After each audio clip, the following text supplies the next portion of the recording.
어느덧 강의 마지막 시간입니다.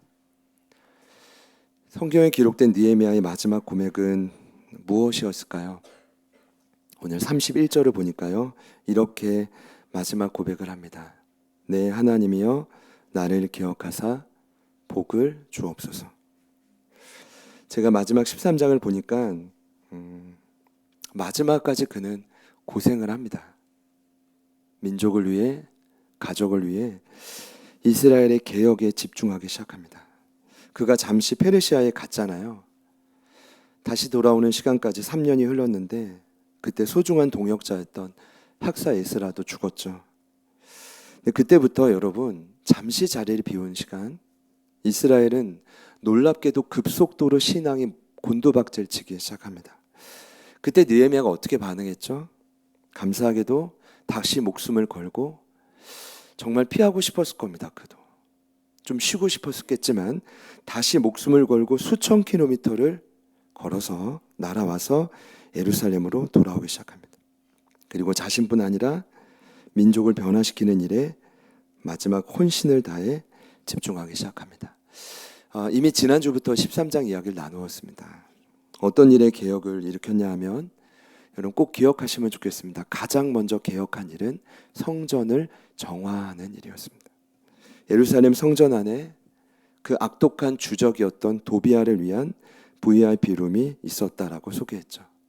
토착민들과 오랜 세월 끈끈한 이해관계를 기반으로 아주 교활하고 강력하게 침투했던 도비아를, 어느 누구도 쫓아낼 수 없는 그를 당장 내쫓았던 자가 느헤미야의 마지막 첫 번째 개혁이었습니다. 여러분, 제가 영적인 도비아라고 지난주에 나누었지만 실은 이건 참 어려운 부분입니다.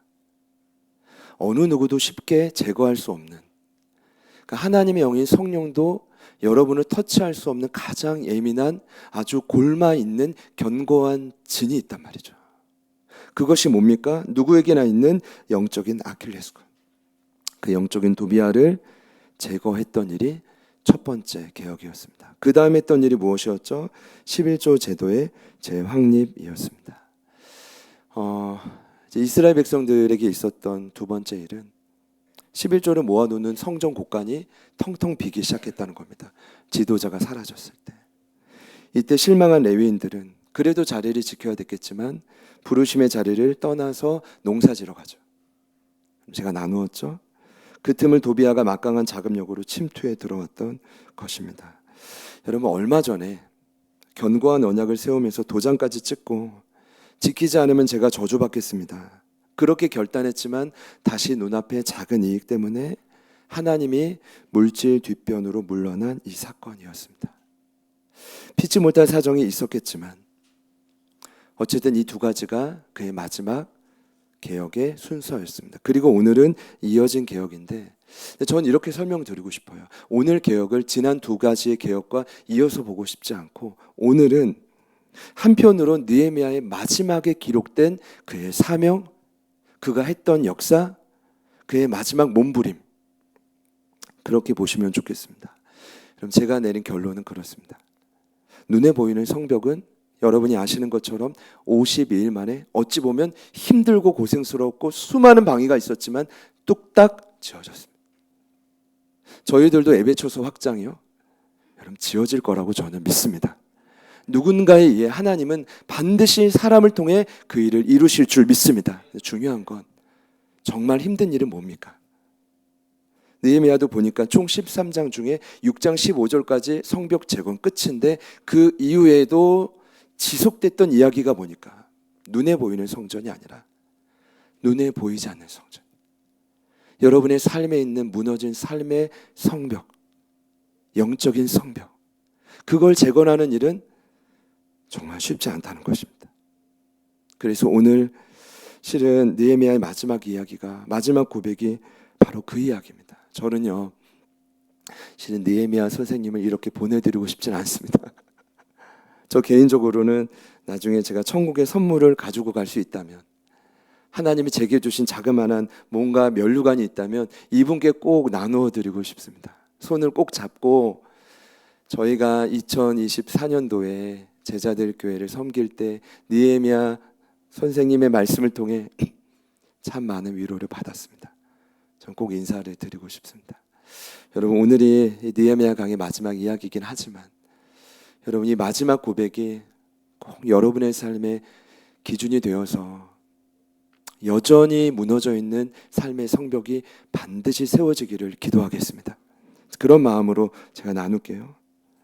오늘 그가 마지막으로 했던 그의 일이 있습니다. 먼저 그가 한 일이 있는데 15절 이하에 나오죠. 바로 안식일 제도의 재확립입니다.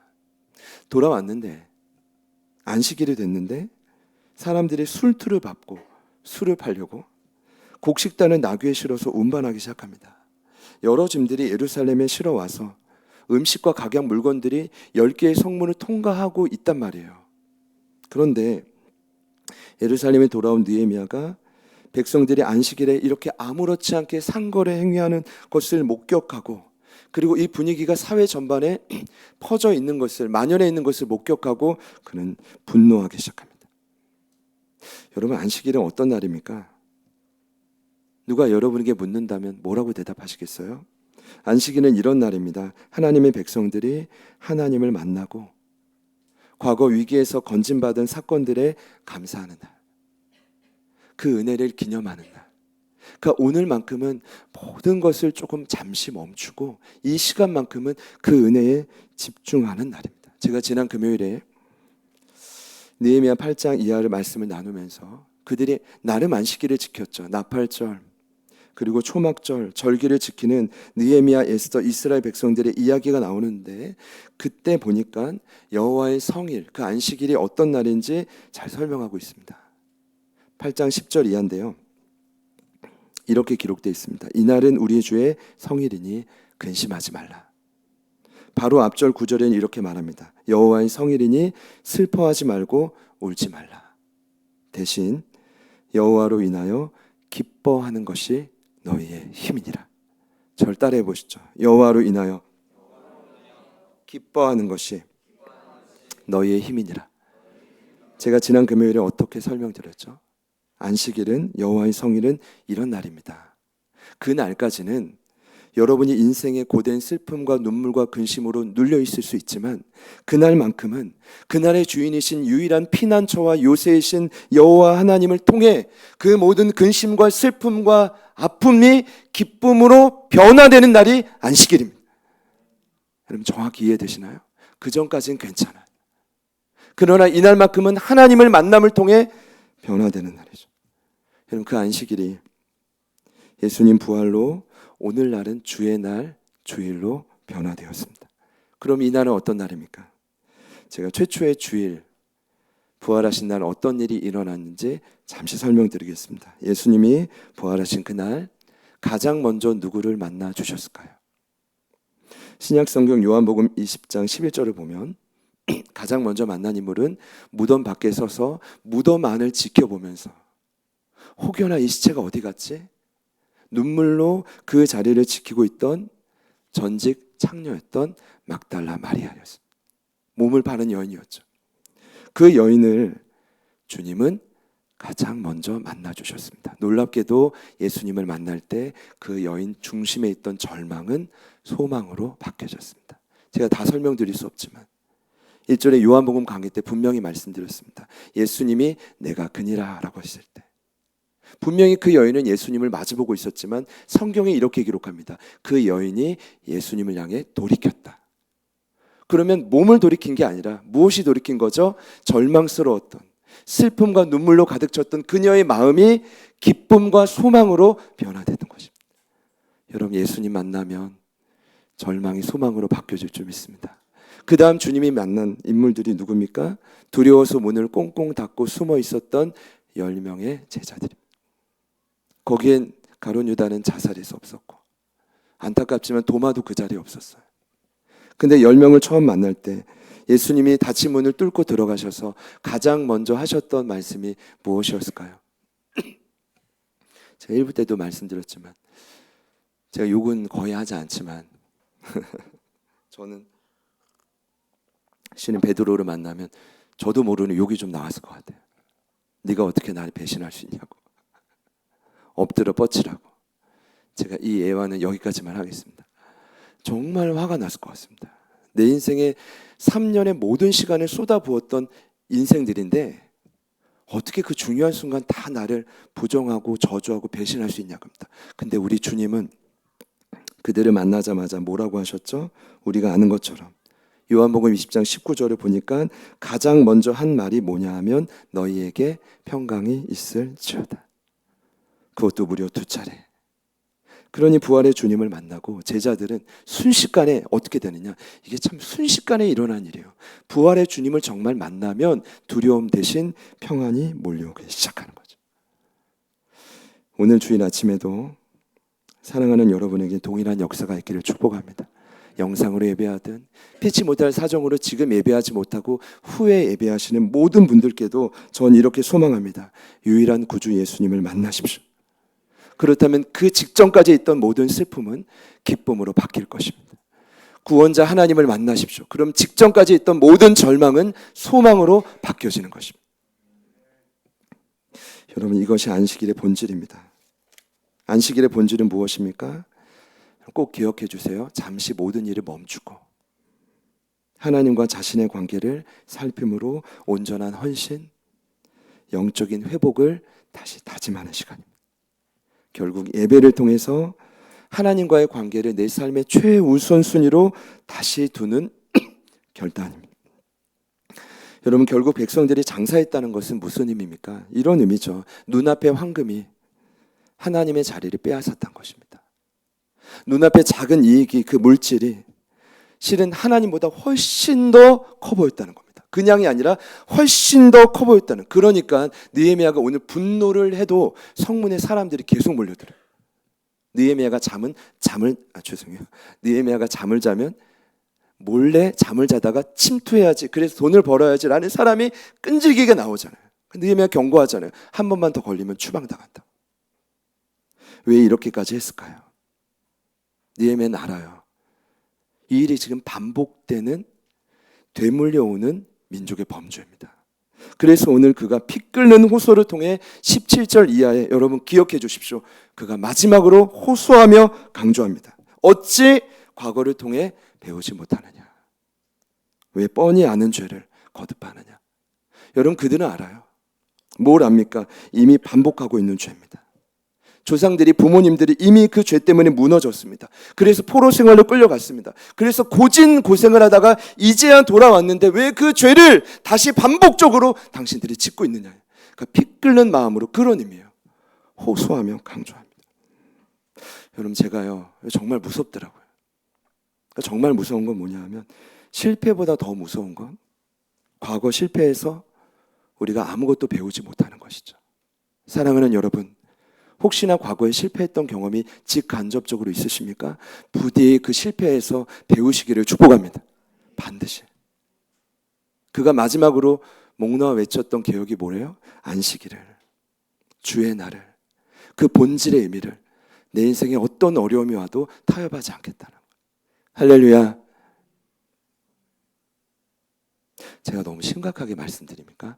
또 이 명절 아침인데 여러분이 어려운 마음으로 어쨌든 이 자리를 지키는 것인데 죄송합니다.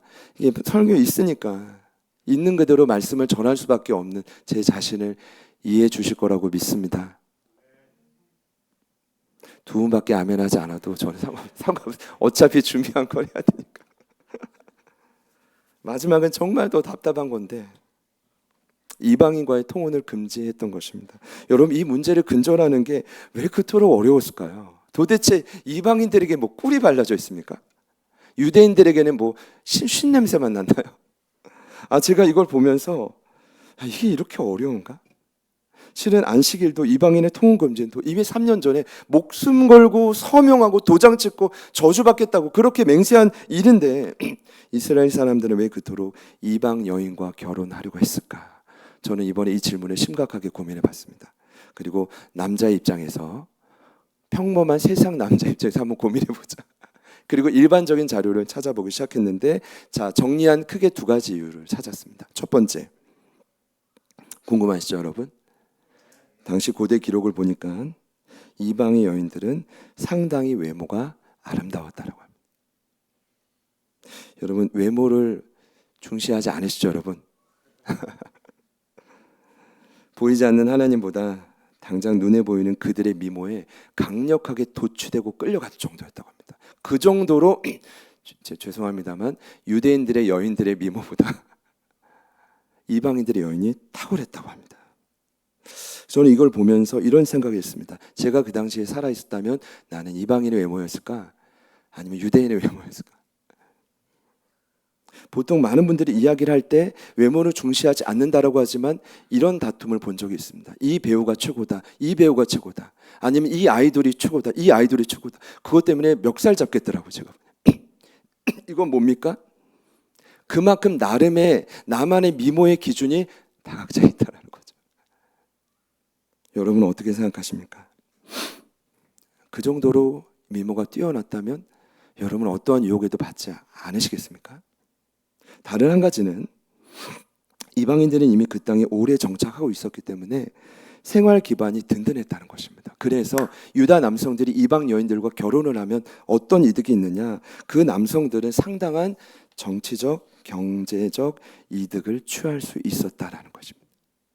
여러분은 어떻게 했을까요? 여러분이라면. 제가 볼 때 굉장히 매력적인 이유입니다. 그럴싸한 이 두 가지 조건. 그런데 문제는 혼인을 하자.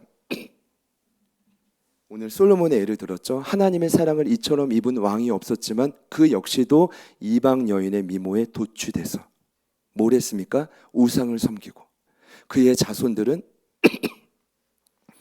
타락으로 그대로 이어졌습니다. 그 당시도 마찬가지입니다. 죄송합니다.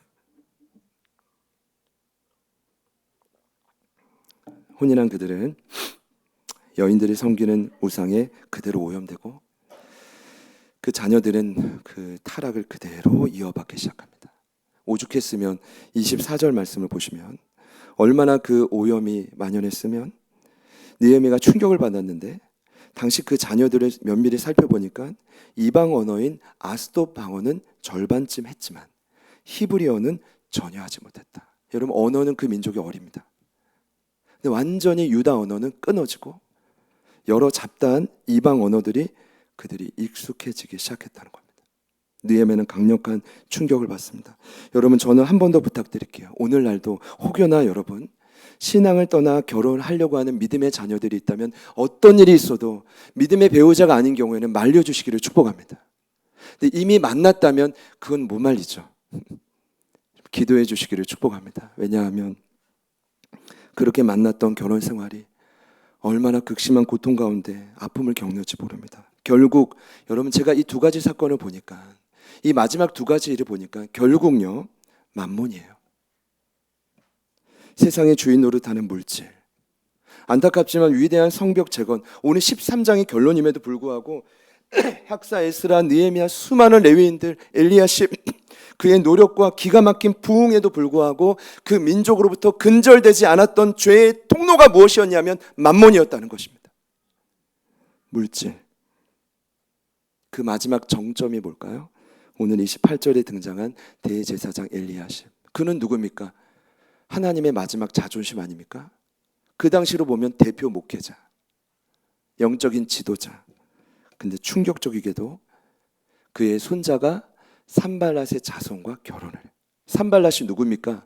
끊임없이 느헤미야를 죽이려 했던 성벽 재건을 끝까지 방해하려 했던 원수의 최고 우두머리 아닙니까? 그가 여러분 기억하시죠? 오노평지에 끊임없이 느헤미야를 부르잖아요. 오노평지로 오라고. 그때 느헤미야가 오노 제가 이거 할까 말까 고민 많이 했는데 4번을 요청했지만 그때마다 오노 그렇죠? 안 갔잖아요.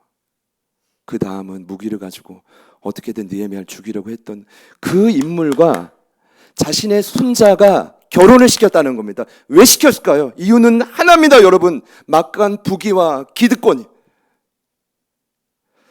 여러분 답답하지 않으십니까? 이게 13장의 결론이라는 것입니다. 어쩌면 이것이 지금 여러분이 마주하고 있는 세상의 흐름 아닙니까?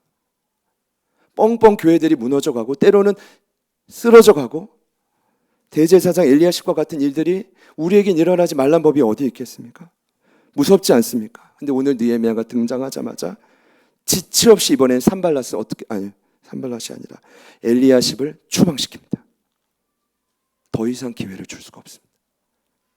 그의 역할과 그의 자리에서 너무나 했던 일이 민족을 더럽혔기 때문입니다. 여러분, 그의 마지막 사명이 결국 무엇이었습니까? 끝까지 삶의 무너진 성벽을 재건하는 건데, 그 성벽을 재건할 때 그것이 가정이든 자녀들이든 어떤 무너진 관계든, 여러분 기억하십시오. 가장 강력한 주적이 결국 무엇이었냐는 겁니까? 물질, 만몬, 안식일을 뒤로 할 수 있는 힘, 성전을 오염시킬 수 있는 힘, 이방 여인과 아무런 거리낌 없이 미모에 도취됐다고 했지만 궁극적인 목적은 그 권력과 그 모든 상황에 매료될 수밖에 없게 만드는, 빠져들게 만드는 그 힘이 무엇이냐면 바로 만몬, 가까스로 세운 삶의 성벽을 아주 끈질기게 무너뜨리는 주적이었습니다. 여러분, 오늘 이렇게 그가 노력을 하고 마지막으로 했던 고백이 있습니다. 이와 같은 상황, 또 언제 일이 벌어질지 모르는 상황 속에 그가 마지막에 했던 고백이 어디에 나오냐 하면 31절에 나옵니다. 여러분, 우리 13장 31절인데요. 13장 31절 기억하기 좋죠? 마지막 절입니다. 같이 한 목소리로 읽을게요. 시작.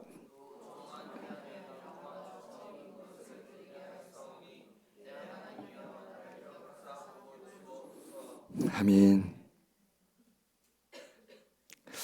여러분이라면 물론 느헤미야는 성경 끝에 그의 인생이 더 있었겠지만 여러분이라면 마지막에 어떤 고백을 하고 주님 품에 안기시겠습니까? 일단 성경에 나온 그의 마지막 고백은 이것입니다. 나를 기억하사 복을 주옵소서. 같이 해보실까요? 나를 기억하사 복을 주옵소서. 위대한 느헤미야의 마지막 이야기입니다. 나를 기억하사는 어떤 의미일까요? 이런 뜻이라고 합니다. 하나님, 제발 나를 잊지 마십시오. 기억이라는 이 히브리어 자카르는 이런 뜻입니다. 무언가를 잊지 않으려고, 아주 중요한 사건을 잊지 않으려고 표시를 해두다라는 뜻이죠. 하나님, 나를 잊지 마십시오. 이 고백은 뭘까요? 비록 그가 세상에선 인정받고 고군분투하며 살았을지 모릅니다. 그러나 결국 세상은 그를 잊을 거예요. 그런데 하나님만큼은 나 느헤미야를 잊지 말아달라는 뜻입니다. 그러면서 저는 깨달았습니다. 그의 인생의 최종 목표가 무엇이었는지. 무엇일까요? 그의 인생 최종 목표는 세상 앞에 인정받고 세상에 기억하는 자가 아닙니다. 비록 세상은 그를 잊을지라도 하나님이 기억하는 사람, 하나님이 지켜보는 사람, 하나님이 주목하는 사람, 그것이 그의 인생의 최종 목표입니다. 여러분, 저희가 50일 기도회하고 계속 이렇게 확장 공사하면 여러분 혹시나 착각하지 마시라고요. 하나님이 우리를 더 주목해 주실까요? 제가 이런 생각이 어느덧 드는데 제가 보니까 그건 아니더라고요. 확장하는 교회만 주목하십니까? 아니요. 성도 한 명이 있어도 한 명을 위해 부르심의 자리를 지키는 그 교회도 하나님을 얼마든지 주목하실 수 있죠. 건물이 꼭 있어야 됩니까? 건물이 없는 교회는요. 재정이 넉넉해야 됩니까? 그러면 하루하루 살기도 어려운 교회는요. 하나님은 꼭 우리가 잘 살아서 무언가 자손들에게 더 나은 걸 물려줘야만 그것이 성공한 인생의 목표라고 가르치고 계십니까? 아니요. 전혀. 하나님이 주목하시는 것은 어떠한 환경에서도 무너진 성벽을 재건하는 한 사람. 저와 여러분은 하나님이 기억하시는 사람입니까? 이번 기회에 정말 우리의 삶이 하나님이 주목하는 사람이 되시기를 축복합니다. 여러분, 저희가 이제 타협이 아니라 이상한 논리에 우리가 섞이지 않았으면 좋겠어요. 하나님, 나를 기억해 주십시오. 세상이 나를 잊어도, 날 무시해도 하나님만큼은 나를 기억해 주십시오. 제가요, 저는 저희 교회 네이버 카페에 꽤나 많은 정이 있습니다. 왜냐하면 이제 교회 간판이 몇 년 동안 없을 때 실은 유일하게 세상과 소통하는 그 유일한 플랫폼이 네이버 카페였거든요. 저는 지금도 여러분 사진을 자주 찍어요. 어떤 분들은 좀 목사님이 사진에 좀 약간 진심인가? 근데 사진은 딱 보면 누구는 댓글을 달아요. 사진은 죄송합니다. 사진은 진심이 아닌 것 같다고. 사진을 보면 저는 이제 사진을 찍는 데 의미를 둡니다. 그리고 이제 카페에 올리는데 이유는 간단해요. 제가 그 순간을 잊지 않고 싶어서. 그리고 비록 여러분들이 많이 안 들어올지라도 기본 회원이 263명인가 있거든요. 그분들이 그 카페의 글을 보고 사진을 한번 보고 한 번이라도 같이 기도해 줄 수 있다면, 그리고 제가 정말 소원하는 바를 이번에 확실히 알았어요. 제가 그토록 기록을 남기는 이유는 한 가지예요. 하나님, 이 훈련, 이 신방, 이 순간, 고통스럽고 눈물이 있었던 이 순간, 하나님이 주신 은혜를 저 잊지 않고 싶습니다. 하나님도 이 순간을 꼭 기억해 주십시오. 제가 강의를 할 때 목회자분들이나 신대원 학생들에게 늘 강조하는 게 있어요. 나만의 스토리가 있어야 된다는 겁니다. 여러분만의 이야기가 있어야 된다는 것입니다. 여러분이 억지로 만들고 짜내는 이야기가 아니라, 저 만약에 그렇게 한다고 하면 아마 멸망길로 갈 겁니다. 내가 내 노력으로 만드는 이야기가 아니라 하나님이 여러분의 삶에 펼치는 이야기, 그 스토리가 있기를 축복합니다. 그 모든 이야기는 하나님이 잊지 않고 기억하실 거예요. 그런 은혜가 있기를 소망합니다. 결국 느헤미야도 그런 의미였겠죠. 하나님, 내가 성벽 재건을 위해 반드시 물러설 수 없었던 고통과 헌신과 눈물과 죽음의 위기와 수많은 감동과 응답들, 하나님 잊지 말아 주십시오. 나를 기억해 주십시오. 그리고 마지막 두 번째는 같이 한번 따라 합시다. 복을 주옵소서. 물론 이 복은 제가 일전에도 소개했지만 우리가 그토록 갖고 싶은 삶의 긍정적인 모든 요소들이에요. 생산, 장수, 번영, 좋은 집, 모든 눈에 보이는 다 모든 게 복은 맞는데, 제가 그렇게 소개하고 끝나고 싶지가 않더라고요. 마지막인데. 그럼 오늘 느헤미야가 말하는 복은 무엇일까요? 감사하게도 성경을 해석할 때 가장 중요한 방법은 가장 가까운 곳에서 비슷한 맥락을 찾는 것입니다. 근데 놀랍게도 나를 기억하사 복을 주옵소서라는 이 고백과 가장 가까운 구절이 22절에 있더라고요. 같이 한번 보시죠. 22절 말씀 보니까 같은 표현이에요. 근데 이렇게 말합니다. 내 하나님이여 나를 위하여 이 일도 기억하시옵고. 잘 보세요. 복을 달라는 말 대신에 이렇게 표현합니다. 주의 크신 은혜대로 나를 어떻게 해달래요? 아끼시옵소서. 그러면 제 추론은 그렇습니다. 최소한 마지막 31절에 그가 마지막까지 구했던 복은 최소한 22절에도 동일한 맥락에서 말했던 주의 크신 은혜대로 나를 아껴달라는 복이 아닐까. 여러분 이해가 되십니까? 아끼시옵소서. 후수라는 이 단어는 놀랍게도 뒤덮다라는 뜻입니다. 옛날에 제가 이불 덮고 막 장난칠 때 그런 장난 안 쳐보셨어요? 진짜 이불 덮고 막 때리고 숨고 집 만들고 무너뜨리고 그 의미입니다. 덮다, 덮어버리다. 어떤 의미입니까? 아끼시옵소서는 이런 뜻입니다. 주의 긍휼로 나를 좀 덮어주십시오. 당신의 치근히 여기는 그 마음으로 나를 좀 덮어주십시오. 왜 이 복이 필요했을까요? 하나님이 이런 거겠죠. 나를 불쌍히 여겨주시고 나라는 존재를 이해해 주시고 측은히 여겨주시는 그 마음이 내게 느껴지지 않고서는 내가 도저히 하나님이 주신 사명대로 살 수 없겠다는 거예요. 이해가 되시나요? 그 느헤미야가 마지막으로 구한 복이 저는 뭐 거창하게 추방시키고 승리하고 재건하고 이게 아니라 어쩌면 굉장히 연약한 고백인 거죠. 끊임없이 무너지는 성벽 재건에 가는, 그러나 연약하고 불안하고 두려운 싫은 내 삶을, 조급한 내 삶을 하나님의 긍휼로 좀 덮어주십시오. 불쌍히 여기는 마음으로 나를 좀 불쌍히 여겨주십시오. 그 고백이었다는 거죠. 결국 무너진 성벽 재건이, 제 결론은 그렇습니다. 이게 사람의 힘으로는 불가능한 것이고 하나님의 은혜가 아니면, 하나님이 나를 크신 긍휼로 이해해 주시고 먼저 나를 위로해 주시지 않으면 나를 온전히 덮어주시지 않으면 한 영혼도 그 성벽 재건하는 일은 불가능하다는 뜻이죠. 말씀을 맺겠습니다.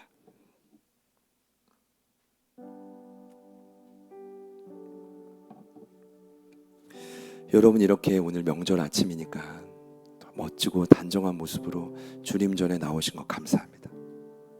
그런데 저는 알고 또 확신하는 건 뭐냐면 우리의 실은 삶의 일상은 생각보다 심각하게 무너져 있다는 거죠. 심각하게 근심하고 슬퍼하고 누군가를 미워하고 두려워가 있다. 그래서 여러분, 오늘 이 성일날 하나님의 크신 긍휼하심이, 우리를 불쌍히 여기시는 그분의 마음이 여러분의 인생을 덮어주시기를 소망합니다. 느헤미야 이름의 뜻이 무엇입니까? 여호와께서 위로하시다. 그는 끊임없이 위로하는 자로 살았습니다. 제가 그 위로라는 단어가 너무 좋아서 이번 책 뒤 표지에도 그 단어를 일부러 넣었어요. 왜냐, 전도도 위로가 안 되면 안 되더라고요. 예수 믿어 이렇게 절대 안 돼. 먼저 뭐가 돼야 돼요? 하나님의 위로가 흘러가야 되죠. 나함의 뜻이 무엇이었습니까? 다시 숨을 쉬게 하다. 그 느헤미야는 평생 어떤 인물이었습니까? 평생 페르시아에서도, 그 아닥사스다 왕을 위해서도, 그리고 때가 되어 고국으로 돌아와서 동족을 위해서도 백성들의 다친 숨을 또 닫게 하는 사람이 아니라 그 닫힌 숨을 열어주는 자로 살았다. 그 사람만 만나면 숨이 쉬어지고 호흡곤란이 막 고쳐지고 영혼이 시원해지고. 할렐루야. 저는 제가 할 수 있다면 제가 정말 느헤미야 선생님 만나면 위로해드리고 싶어요. 고생 많으십니다. 근데 저도 그렇게 살다 가고 싶어요. 평생 많은 영혼들의 닫힌 숨을 열어주다가, 여러분이 선 곳이 어디든 그 만나는 영혼들의 닫혀있는 숨을 열어주시다가 주님 품에 안기시기를 소망합니다. 그런 그가 어떻게 50일 만에 무너진 성벽을 재건할 수 있었습니까? 스룹바벨도 에스라도 감당할 수 없었던, 민족들이 거듭 실패한 이 미션을 그가 도대체 어떻게 성취할 수 있었습니까? 결론은 무엇입니까? 그에게 위대한 하나님의 복이 명확하게 임했기 때문입니다. 세상이 결코 줄 수 없는 하나님의 따뜻하심, 그분의 긍휼하심. 세상은 나를 내쳐도, 여러분, 세상 굉장히 단호하잖아요. 여러분, 안 단호합니까? 세상 굉장히 철저하잖아요. 그런데 그분의 따뜻한 은혜가 그에게 지속적으로 임했기 때문입니다. 여러분, 세상은 몰라줘도 누군가는 여러분을 기억하고 있다는 사실을 믿으십시오. 여러분, 세상은 이해해주지 못해도 여전히 누군가는 여러분을 이해해주고 따뜻한 마음으로 품어주고 있다는 사실을 기억하십시오. 이제 그 믿음이 필요한 시기입니다. 그분이 누구입니까? 바로 느헤미야가 마지막 자신의 온 힘을 다해 또다시 이 사람들이 만문과 물질을 쓰러지는 걸 보고 타협하고 다투고 싸우면서 마지막으로 복을 구한 그분이 누굽니까? 바로 우리 하나님 아버지죠. 하나님 아버지의 따뜻한 위로가, 따뜻한 긍휼하심이 특별히 명절 기간에 여러분의 마음을 덮어주시기를 소망합니다. 완전히 덮어서 그냥 악한 생각, 염려, 근심은 그 덮은 이불을 침투하지 못할 정도로 여러분을 완전히 감싸시기를 축복합니다. 오늘 이 예배에 처음 함께하는 우리 윤서양 선생님의 꿈이라고 해요. 우리 현이는 또 우리 거창에서 또 학교를 멀리 있는데 앞으로 어떤 비전으로 어떻게 성장하든, 최욱자 성도님이 어떻게 회복이 돼서 어떤 모습으로 하나님 나라를 이루든 하나님의 긍휼하심이 여러분의 모든 인생을 뒤덮으시기를 축복합니다. 우리 이 마음으로 같이 한번 찬양하겠습니다.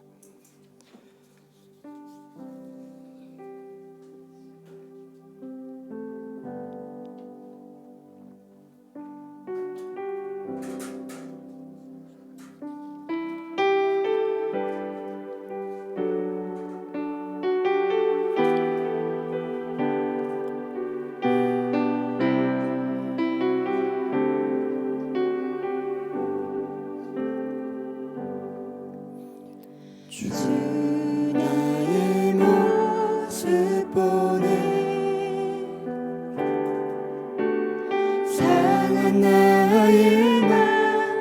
주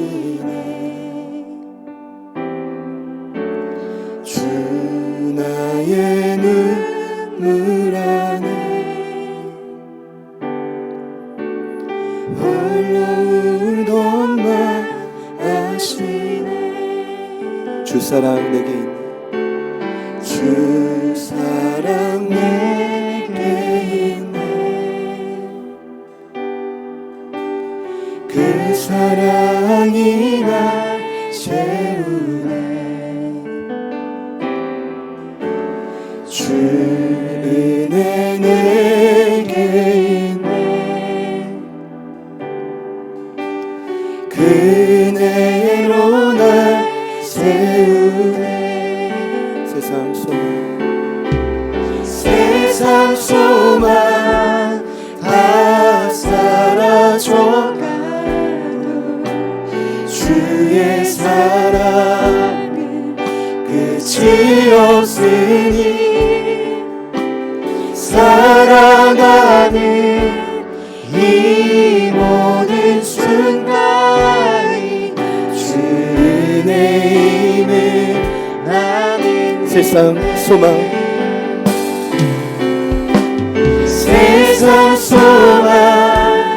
다 사라져가도 주의 사랑은 끝이 없으니 사랑하는 이 모든 순간이 주 은혜임을 우리 믿음으로 고백합시다. 세상 소망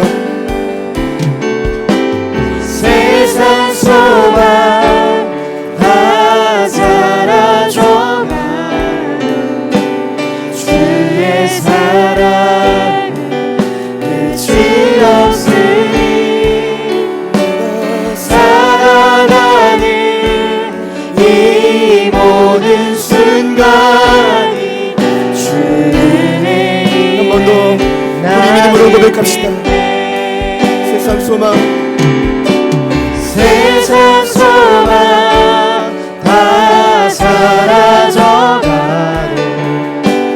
주의 사랑은 끝이 없으니 사랑하는 이 모든 순간이 주 은혜임을 나는 믿네. 이 명절에 우리의 영혼이 진정 치유되고 쉼을 누리기를 소망합니다. 그 일을 위해서 하나님, 오늘 느헤미야의 마지막 이 고백이 오늘 저와 여러분의 진정한 고백이 되기를 소망합니다. 세상같이 따라갔는데, 세상의 인정과 알아주는 것을 위해 달려왔는데 하나님 그것이 아님을 깨달았습니다. 하나님, 세상이 날 잊어도 하나님이 기억하는 한 사람, 하나님이 주목하는 한 사람, 그 안에서 진정 감사하고 그 안에서 참된 행복을 누리고 싶습니다. 하나님이 주목하는 그 한 사람으로 우리를 변화시켜 주시옵소서. 더 나아가 하나님, 우리에게 복을 주옵소서. 이 땅에서 충만하고 정복하고 하나님 이 땅을 다스리기 위해 하나님의 복이 정말 필요한데, 우리에게 필요한 많은 은혜가 있지만 하나님 그 어떤 것보다 하나님의 긍휼로 나를 불쌍히 여겨 주옵소서. 하나님, 여기 있는 내 이 모습, 이 마음, 하나님 무너진 나의 삶을 치근히 여겨 주옵소서. 하나님의 그 따뜻한 은혜가 우리의 인생을, 저와 여러분의 인생을 온전히 덮는 은혜가 후스의 역사죠. 우리를 아껴 주시옵소서. 하나님, 우리 인생을 아껴 주시옵소서. 소중히 아껴 주시옵소서. 그리하여 다시 숨을 쉬게 하는 참된 교회로 이 한 주도 승리하게 하여 주옵소서. 우리 간절한 마음으로 이 시간 잠시 소리내어 우리 주님 이름 부르시고 기도하겠습니다. 주님,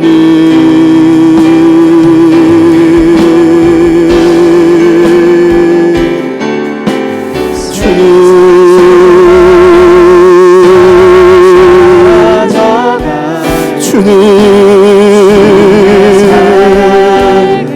고전한 우리를 여전히 여전히 쓸모없는 우리를, 여전히 나 자신을, 이기적인 나 자신을, 하나님의 영광의 나라를 위해서 달려가야 될 우리를, 그러나 여전히 두려워하고 있는 우리를, 하나님 여전히 기뻐하지 못하고, 하나님 여전히 근심과 세상 문화, 하나님 그 원칙을 따라 방황하고 있는 우리를 세상 소망 다 사라져가고 주의 사랑이 끝이 없으니 하나님이 원하시는 그 모습을 살아가는 삶을 주님 믿어주시고 하나님의 도구로 우리를 사용하여 주시고 성령 하나님 도와주시고 성령 하나님 도와주시고 하나님 아버지 도와주시고 성령님 성령님 성령님 도와주시고 주님 도와주시고 기억하여 주십시오. 주님 우리를 기억하여 주십시오. 주님 우리에게 복을 내려 주십시오. 하나님 원하시는 그 복을 우리에게 내려 주십시오. 하나님 친근한 마음으로 여기까지 달려 간신히 하루하루 버티며 여기까지 달려왔습니다. 하나님 이런 나를 불쌍히 여겨주십시오. 이런 우리를 긍휼히 여겨주십시오. 하나님 이런 우리를 새롭게 하여 주십시오. 하나님의 마음으로 우리를 더듬어 주십시오. 하나님 우리의 마음으로 더듬어 주십시오. 하나님 우리를 아껴주십시오. 하나님 우리를 소중히 여겨주십시오. 주님 원하시는 그 모습 주님이 모든 일을 기억하시고 우리 가족의 모든 길을 기억하시고 하나님 모양을 몸부림치며 나가는 우리 제자들 움직이는 교회 모든 성을 주님 기억하시고 주의 크신 은혜대로 우리를 아껴주시고 주의 크신 은혜대로 우리를 아껴주시고 세상에서 헌정받지 하나님 우리가 사랑받지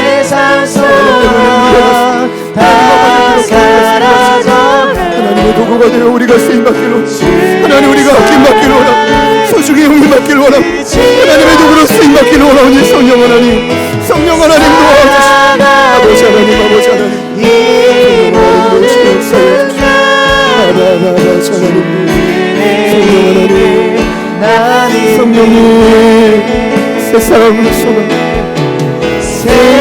소망 다 사라져가도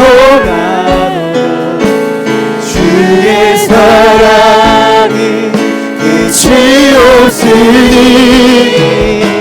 살아가는 이 모든 순간이 주의 힘을 나의 세상 소망